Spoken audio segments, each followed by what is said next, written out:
لیاریەکانی هەفتەی دێمی خولی نایابی کوردستان و لە کۆمەڵی یەکەم هەولێر لەسەر یاریگاییانەی برایەتی میوانداری هەڵۆی کرد بەهۆی ئەوەی هەولێر سزا درراوە یاریەکانی لە دەرەوە یاریگای خۆی ئەنجام دەدات.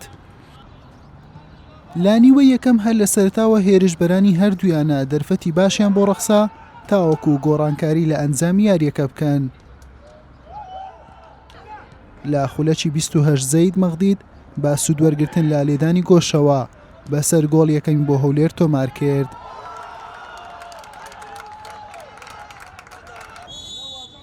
لانیوەی دووەم یاریەکە یاریزانانی هەڵۆ هەوڵەکانیان خستەگەر بۆ یەکسانکردنەوەی ئەنجام یاریەکە تا لە خولەکی 59 ئەمیر حوسێن گۆڵ یەکەمی بۆ هەڵۆ تۆمار کرد و ئەنجامەکەی هاوسەنگ کردەوە.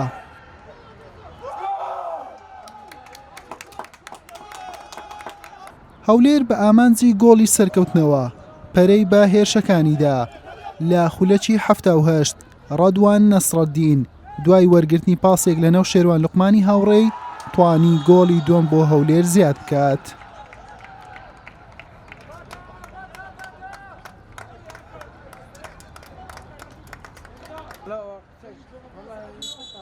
هەولێر بە 2 گۆڵ بەرامبەر گۆڵێک لە هەڵۆی میوانی بردەوە.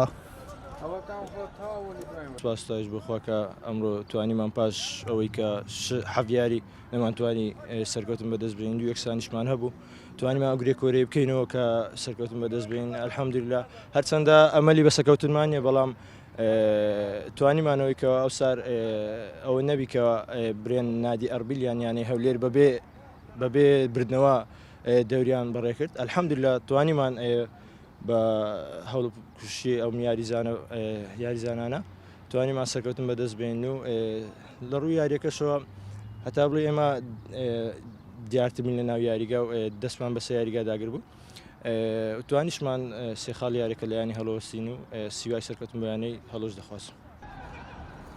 هەولێر دوای 8 یاری بە یەکەم سەرکەوتن لە خولەکە ئاشنا بوو با کۆکردنەوەی 5 خاڵ چووە خانەی شەشەمی کۆمەڵەکەی هەڵۆش بە 4 خاڵ پاشەکشەی کرد بۆ خانەی کۆتایی ڕیزبەند. حوسێن محەممەد کەناڵی ئاسمانی پێام هەولێر.